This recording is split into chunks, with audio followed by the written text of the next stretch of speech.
Chapter 7 of Hebrews, part 7. Chapter 7, again, Melchizedek, Jesus.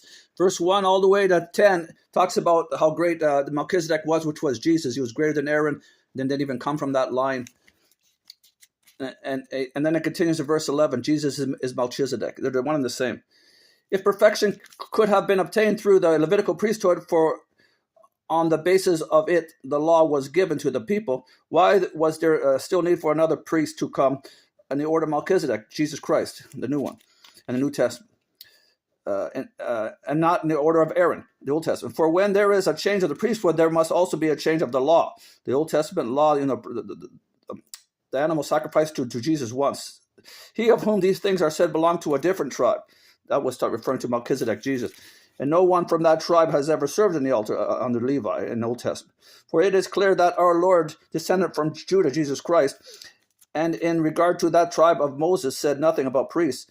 And we have heard said is even more clear, if another priest like Melchizedek appears, one who has become a priest, not of the basis of the regulation of the Old Testament animal sacrifice as to ancestry of Levi, on the basis of the power, but now on the basis of a power of indestructible life, for it is declared the Father to the Son, you are a perfect priest forever in the order of Melchizedek. 18. The former regulation of the Old Testament is set aside because it was weak and useless, couldn't take away sin completely, the penalty of sin. Jesus did, the perfect sacrifice. For the law made the Old Testament nothing perfect, then make you perfect people. And a better hope is introduced by which we draw near to God, Jesus' sacrifice, the New Testament, the high priest forever. And it was not without an oath. Others became priests without oaths in the Old Testament, but he became Jesus Christ a priest with an oath that God said to him, the Father. Old Testament again, the prophecy. The Lord has sworn and will not change his mind. You are a priest forever, Jesus Christ. The New Testament. Because of this oath from God the Father to Jesus, Jesus has become the guarantee of a better covenant, the new. Now there has been many of those Old Testament priests since they died, since coming to office, but because Jesus lives forever, he has a permanent priesthood. Therefore, he is able to save completely those who come to God through him, because he always lives to intercede for them. Such a high priest, Jesus Christ, a new one, after order of Melchizedek, our need, one who was holy, blameless, pure, and set apart for sinners to die for us, exalted above the heavens. Now he is.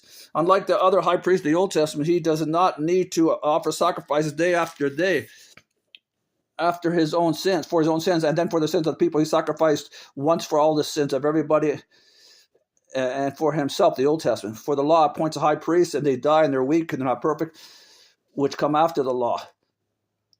Appointed the Son, now he appointed the Son who has been made perfect for us to be our true Melchizedek, the New Testament high priest, once and for all. Okay, bye.